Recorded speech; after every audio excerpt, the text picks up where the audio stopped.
On en parle depuis quelques jours, mais comme à leur habitude, leur seule parade, c'est le déni. Voilà que coincés dos au mur, les putschistes néocolonialistes russes-africains de Ouaga doivent bien admettre la triste réalité.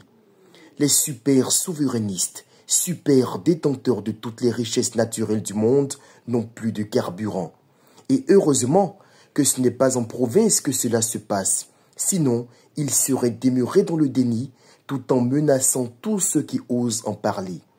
Dans un communiqué datant de ce 13 avril 2025, la société burkinabé des hydrocarbures, la Stonabi, admet, peut-on lire, qu'une situation de pénurie temporaire de carburant est actuellement constatée dans certaines grandes villes du pays, notamment à Ouagadougou et Bobo-Dioulasso.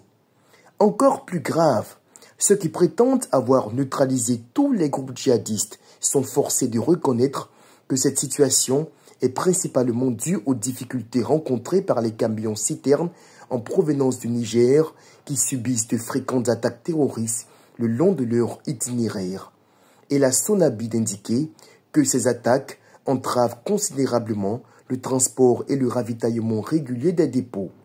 Seul moyen d'y remédier, des démarches actives ont été entreprises auprès de partenaires en Côte d'Ivoire afin de diversifier les sources d'approvisionnement et d'acheminer rapidement du carburant vers notre territoire.